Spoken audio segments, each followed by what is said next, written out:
Assalamualaikum warahmatullahi wabarakatuh. Halo semuanya, perkenalkan kami dari kelompok 8, beranggotakan 5 orang. Di sini kami akan membahas tentang campaign planning for digital media. Perkenalkan, nama saya Kalidiana dengan NPM 2311012072. Di sini saya sebagai pemateri 1. Halo, perkenalkan nama saya Muhammad Radik Bisafara dengan NPM 23110120076. Perkenalkan, nama saya Dwiana Setiawati dengan NPM 2311012078 sebagai pemateri 4. Halo, perkenalkan nama saya Muhammad Atan Ramadan dengan NPM 23511012002. Perkenalkan, nama saya Lia Latifa dengan NPM 2311012074. Campaign Planning for Digital Media akan membahas 7 poin penting, yaitu Introduction, Goal Setting and Tracking, Campaign Insight, Segmentation and Targeting, Over and Message Development, Budgeting and Selecting the Digital Media Mix, Integration into Overall Media Schedule or Planning. Penggunaan jangka panjang dari komunikasi e-marketing yang dimaksudkan untuk menghasilkan pengunjung situs untuk akuisisi pelanggan seperti search engine, pemasaran afiliasi, dan sponsor online, dan retensi, misalnya pemasaran buletin elektronik. Online Marketing Communication Option 1. Website 2. Microsites 3. Search Ads 4. Display Ads 5. Email. Selanjutnya, ada 9 karakteristik of interactive marketing communication. Terdiri dari 1. Dari dorong ke tarik, yang kedua, dari monolog ke dialog, lalu ke trialog, yang ketiga, dari satu ke banyak, satu ke beberapa, dan satu ke satu, yang keempat, dari satu ke banyak komunikasi, yang kelima, dari condong ke belakang ke condong ke depan, yang keenam, ada perubahan sifat pemasaran, yang ketujuh, ada peningkatan perantara komunikasi, yang keenam, ada integrasi, dan yang kesembilan, waktu komunikasi kampanye. Selanjutnya kita akan membahas tentang key campaign planning issue yang terdiri dari 6 poin seperti yang pertama goal setting and tracking, yang kedua campaign insight, yang ketiga segmentation and targeting, yang keempat over and message development, yang kelima budgeting and selecting the digital media mix, yang keenam integration into overall media schedule or plan. Untuk detailnya akan dijelaskan oleh rekan-rekan saya sebagai berikut. Step 1. Goal Setting and Tracking. Pemasar digital mengembangkan tujuan komunikasi untuk rentang waktu yang berbeda. Annual Marketing Communication Objectives. Misalnya, mencapai pengunjung situs baru atau mendapatkan arahan yang memenuhi syarat dapat diukur sepanjang tahun. Karena ini akan menjadi aktivitas keberlanjutan berdasarkan pembangunan pengunjung melalui mesin pencari atau kampanye lainnya. Anggaran tahunan ditetapkan untuk membantu mencapai tujuan-tujuan ini. Campaign Specific Communication Objectives. Kampanye pemasaran digital seperti untuk mendukung peluncuran produk melalui iklan online dan pemasaran viral. Tujuan spesifik dapat dinyatakan untuk masing-masing dalam hal mendapatkan pengunjung baru, mengubah pengunjung menjadi pelanggan, dan mendorong pemberian berulang. Example of digital campaign measures. 1. Online site promotion. Teknik berbasis internet digunakan untuk menghasilkan traffic situs web. 2. Offline site promotion. Teknik tradisional seperti iklan cetak dan TV digunakan untuk menghasilkan lalu lintas situs web. 3. Smart, specific, measurable, actionable, relevant, and time-related. 4. Traffic bundling. Menggunakan teknik promosi situs online dan offline untuk menghasilkan pengunjung ke situs. Ini kita akan membahas campaign insight atau kampanye dalam pemasaran digital.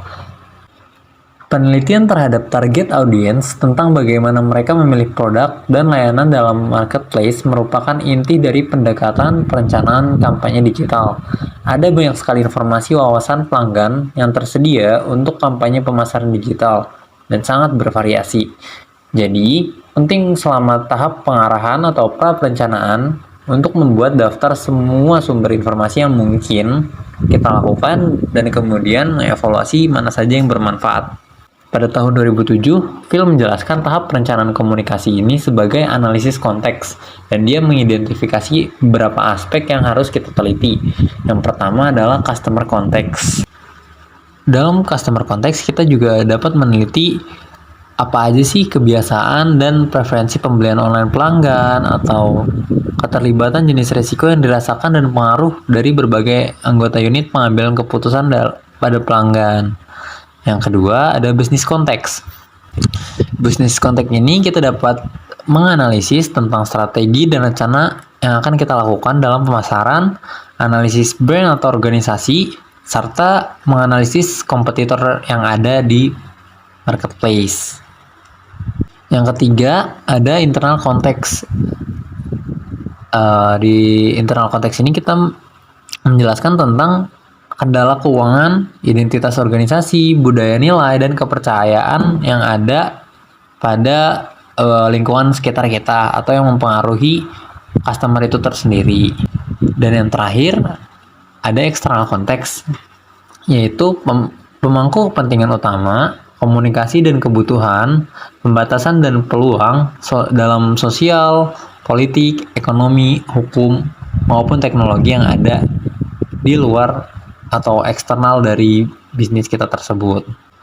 Jadi kita harus memahami atau menganalisis apa saja sih yang dapat mempengaruhi marketing kita atau pemasaran dari kita dalam campaign insight tersebut.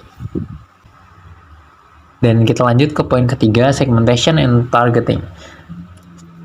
Strategi penargetan campaign tersebut bertujuan untuk menentukan target audience atau jenis orang yang kita butuhkan untuk dijangkau dengan komunikasi kampanye. Metode penargetan bervariasi sesuai dengan pasar, kampanye, dan alat komunikasi digital yang akan kita gunakan. Dan di sini juga ada berbagai pendekatan penargetan dan segmentasi untuk kampanye digital. Yang pertama ada hubungan dengan perusahaan. Hubungan dengan perusahaan ini menjelaskan tentang misal prospek yang pelanggan baru atau pelanggan yang baru ingin membeli, pelanggan yang sudah ada, dan pelanggan yang berhenti membeli produk kita. Yang kedua ada segmentasi demografis tentang usia, jenis kelamin, kelompok sosial, dan lain-lain. Yang ketiga ada segmentasi psikografis atau sikap terhadap resiko dan nilai saat membeli, misalnya loyalty terhadap brand atau sadar akan harga. Yang keempat ada nilai penilaian, yaitu nilai saat ini, nilai yang lalu atau historis, dan nilai yang akan datang atau nilai masa depan. Yang kelima ada tahap siklus hidup terkait dengan nilai dan perilaku, yaitu waktu sejak pendaftaran awal, jumlah produk yang dibeli, dan kategori yang telah dibeli. Dan yang terakhir adalah perilaku istilah. Perilaku istilah ini menjelaskan tentang responsif terhadap berbagai jenis penawaran seperti promosi atau jenis produk, daya tanggap terhadap campaign di berbagai saluran, serta riwayat pembelian dalam kategori produk, dan nilai moneter. Sekian presentasi dari saya dan akan dilanjutkan oleh teman saya. Ide besar kampanye menjadi efektif harus memiliki kekuatan dalam bidang-bidang berikut. Yang pertama, konsep. Konsep ide orisinal dan relevan untuk melibatkan penonton. Yang kedua, kreatif. Materi iklan yang khas seperti strapline, visual, atau hashtag diperlukan untuk kotrok. Yang ketiga, viral elemen.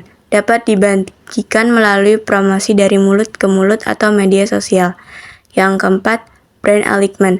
Konsep dan materi iklan harus sesuai dengan merek agar sesuai dengan persepsi merek.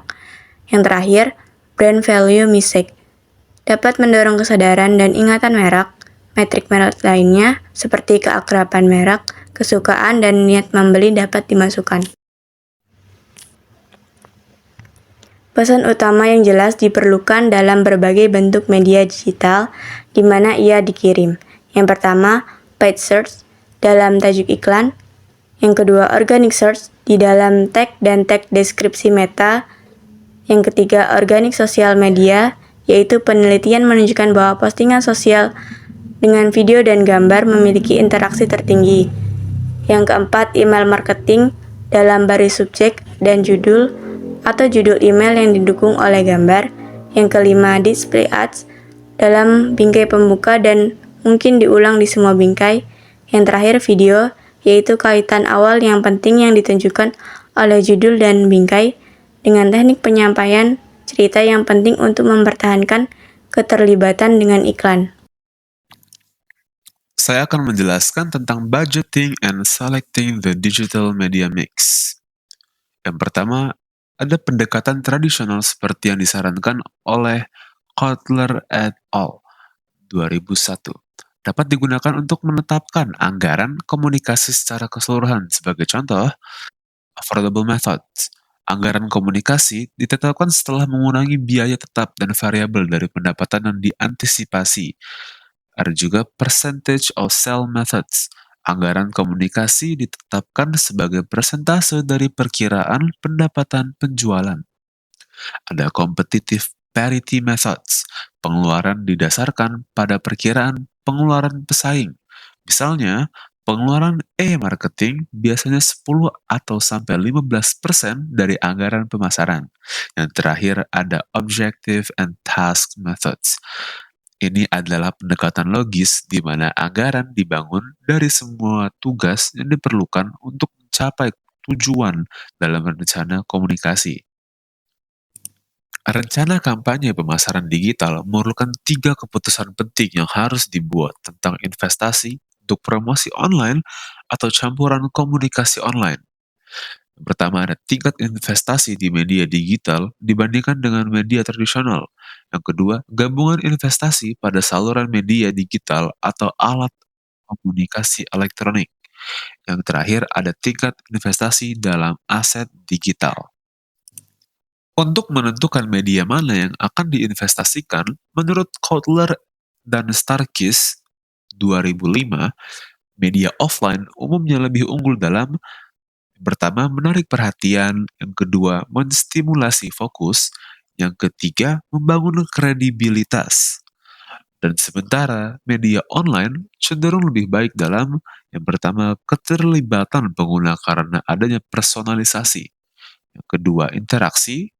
Yang ketiga, dukungan pemasaran dari mulut ke mulut, pemenuhan langsung untuk produk yang dapat dibeli online.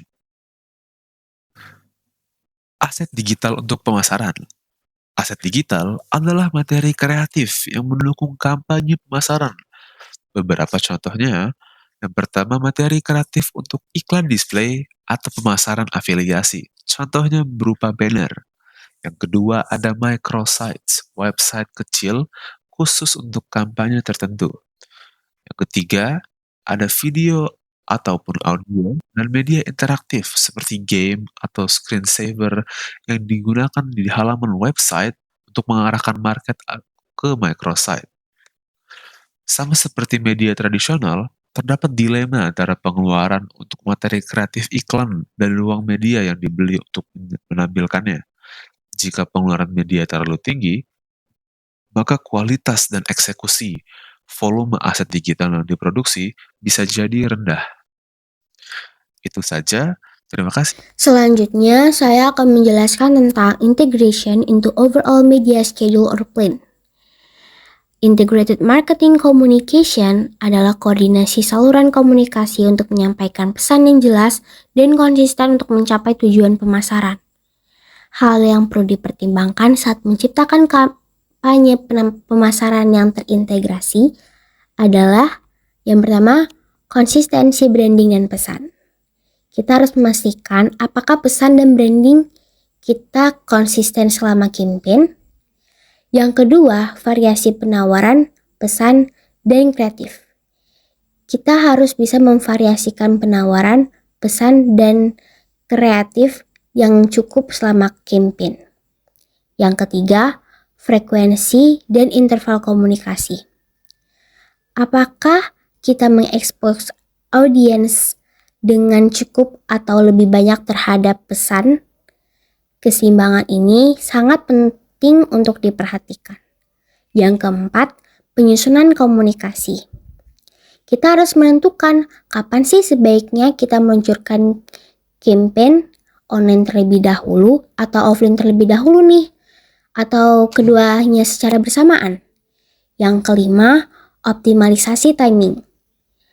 Kita harus mengetahui apakah komunikasi kita diterima pada waktu yang optimal. Kita harus menentukan waktu yang tepat untuk memaksimalkan efektivitas pesan yang kita sebarkan. Sekian materi dari kelompok kami. Semoga materi ini bisa bermanfaat. Terima kasih. Wassalamualaikum warahmatullahi wabarakatuh.